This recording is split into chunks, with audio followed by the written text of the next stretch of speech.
रात करीब 11 बजे थी और एक युवा का कमरा धीमी रोशनी से जगमगा रहा था।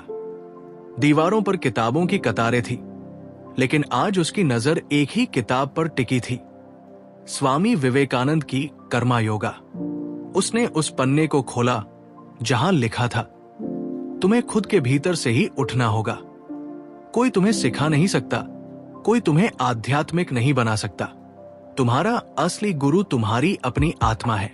ये पंक्तियां उस युवा की आत्मा में एक हलचल सी पैदा कर गई। उसकी सांस धीमी और गहरी हो गई। कमरे की दीवारें पूरी दुनिया की तरह ठहर गई और उसके भीतर अचानक एक आवाज गूंजने लगी, ये तो सिर्फ किताब की अमल नहीं, ये तुम्हारे भीतर की आवाज है।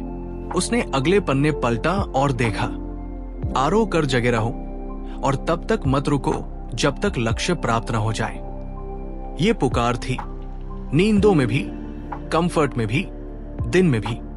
उम्र थी बस उगने की, जागने की। उसके भीतर एक कौंध पैदा हुई, क्या मैं सिर्फ पढ़कर ही खुद को बदल सकता हूं? उसने किताब बंद कर दी, सामने पेंसिल और नोटबुक रखकर बैठ गया। उसकी उंगलियां उन्हें छू रही थी, लेकिन विचार किसी और ही हो रहे थे।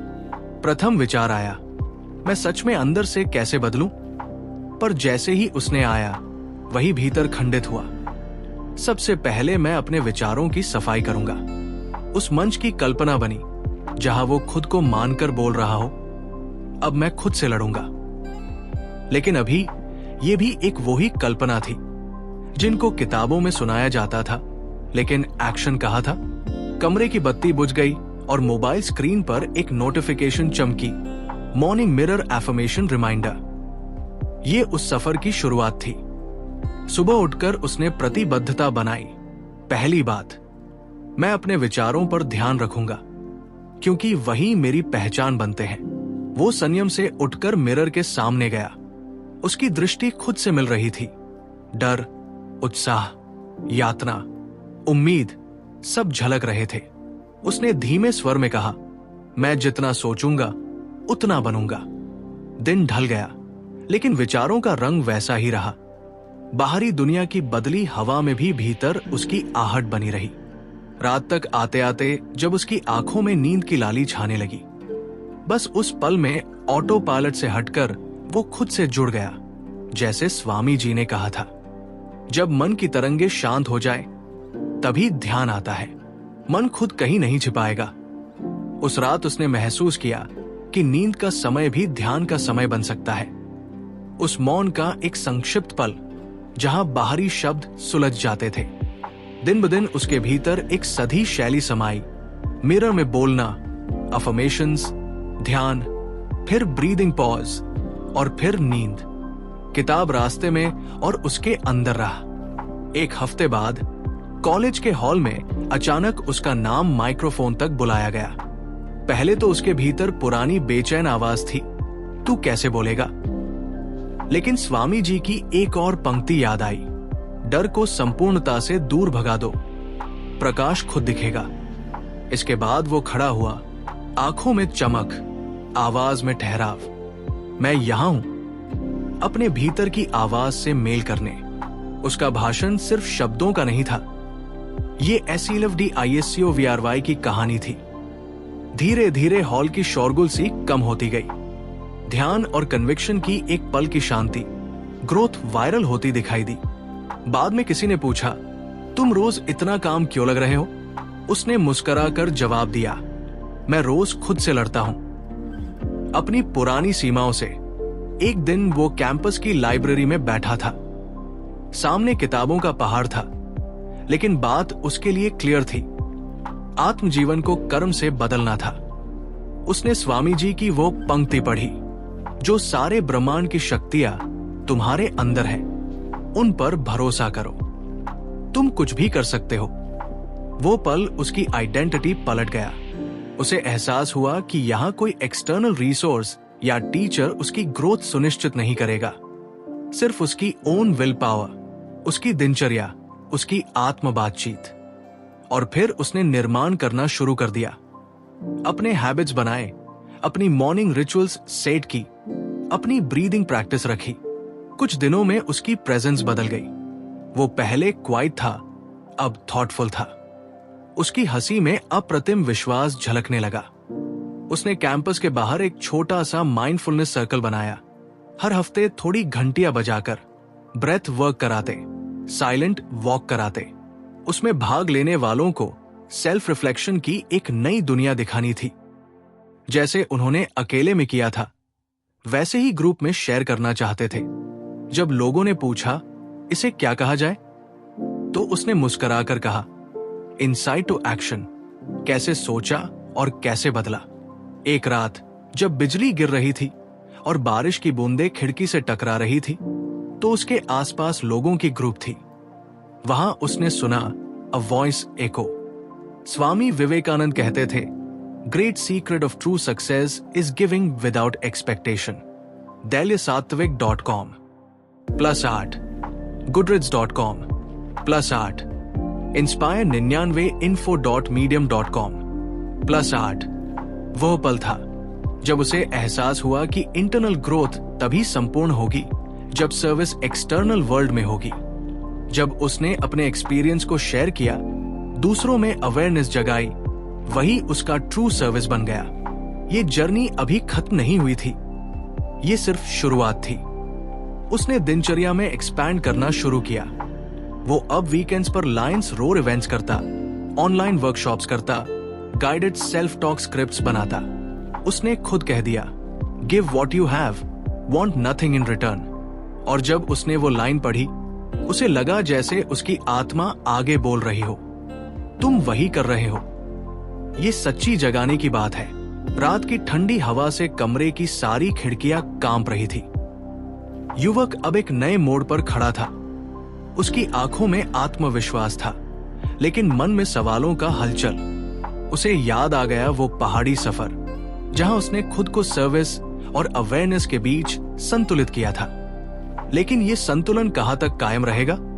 क्या ये जागृति केवल एक स्टेज की लक्ष्य थी या एक लाइफटाइम लाइफस्टाइल बन सकती थी? वीकेंड वर्कशॉप में युवक एक छोटे समूह को जमीन पर मेडिटेशन सिखा रहा था। उसकी आवाज में अब सहजता और अथॉरिटी दोनों झलक रहे थे। एक लड़की ने पूछा, सर, क्या ये सब सस्टेनेबल होगा बिजी लाइफ में? वो मुस्कुराया, मैं भी यही सोच रहा था। लेकिन तब मैंने ये बात समझी, डिसिप्लिन तभी सस्टेनेबल होता है जब वो वैल्यू से जुड़ा हो।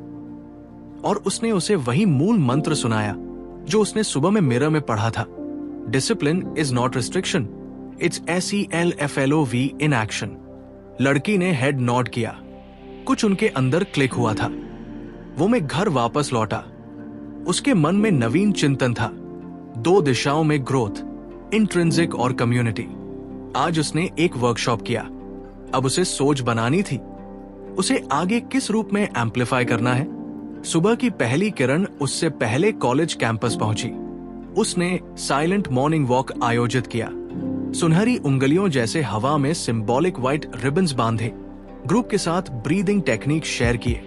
फिर चुप चुप कैंपस में फूलों की अलाइनमेंट देखी। उसके भीतर बड़ा परिवर्तन आया। वो अब सोलो नहीं, गाइडिंग बन चुका था। उसको खुद से याद आया स्वामी जी की एक पंक्ति, दे alone live who live for others. उसका कैंपस रोल अब केवल स्टूडेंट नहीं, मेंटोर था। कार्यक्रम के बाद उसे मेल आया, would you like to speak at national youth meet? वो एक पल थमा। हाँ, ये सुनना एक सम्मान था, लेकिन उसके मन में कहीं उदासीनता थी। ये प्लेटफॉर्म दुनिया दिखाई देता था, पर क्या मैसेज डिलीवर कर सकेगा? वो तुरंत विवेकानंद के उस सुझाव पर लौटा, take up one idea, saturate your life with it. उसने डिसाइडेड किया, इस स्पीच का सेंट्रल आइडिया होगा, खुद से लड़ना बनाए हैबिट। नेशनल यूथ मीट की तैयारी में उसने वीक्स बिताए। उसने अपनी स्टोरी को रिफाइन किया। जब उसे थी फेयर, जब उसने गिरी स्टेज पर, जब उसने खुद से वार किया, जब उसने दूसरों की सर्विस में स्फूर्ति पाई। और वो शाम जब मंच पर कदम रखा, तो उसकी विनम्रता इतनी रेडियंट थी कि शब्दों की पहले थोड़ी देर साइलेंस में सजीली थी। फिर उसने वॉइस मॉड्यूलेशन के साथ कहा, मैं यहां खुद से अपनी लड़ाई शेयर करने आया हूं। क्योंकि यदि हम खुद को नहीं जीतेंगे तो कोई भी एक्सटर्नल विक्ट्री मीनिंगफुल नहीं रहेगी। श्रोता सुरम्य साइलेंस में सुन रहे थे। उसकी आवाज, believe in your own soul, know that within you is the power to win every single battle, stand up, be bold and live with purpose. ये एनकाउंटर यूथ के लिए पावरफुल अवेकनर बन गया। उनका इंस्टाग्राम भर गया testimonials से। उसके शब्दों में आग थी, लेकिन शांति भी। असल में मैंने खुद से लड़ना सीख लिया। वापस लौटकर घर आया तो उसकी मेल बॉक्स में एक हैंड रिटन लेटर मिली। एक सोल्जर की पत्नी लिख रही थी, मेरे पति PTSD से जूझ रहा है, क्या आपके मेडिटेशन वर्कशॉप्स उसकी हेल्प कर सकते हैं? वो पल था जब उसे असली रियल वर्ल्ड इंपैक्ट समझ आया। वो तुरंत replied, start small, breathe together, no pressure.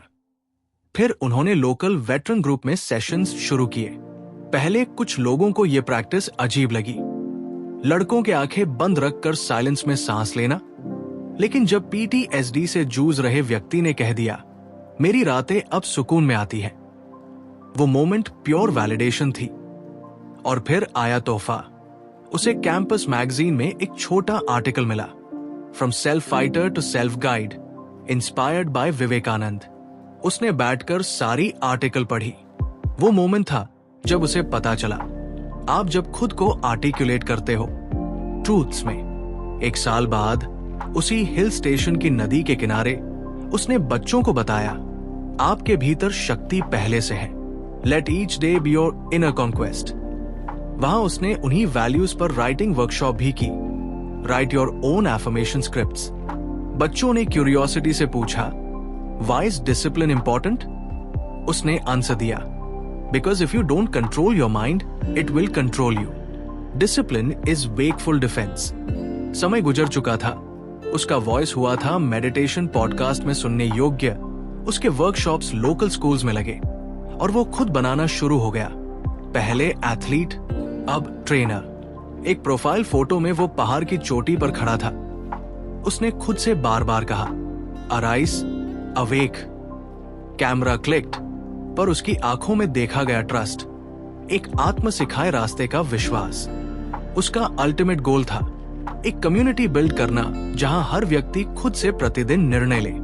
जब वो अलार्म बजता है तो ध्यान करना होता है, जब वो किताब आत्मिक संवाद खोलता है तो आत्मदोष का अंत करना होता है, जब किसी लड़ाई में साहस चाहिए होता है तो आत्मदस्ता खुद ही बढ़ जाता है। अगर आपने इस विचार से कुछ भी महसूस किया हो तो ईयर वर्ड्स चैनल को जरूर लाइक, कमेंट और सब्सक्राइब करें। आपकी एक प्रतिक्रिया किसी और के जीवन में बदलाव ला सकती है।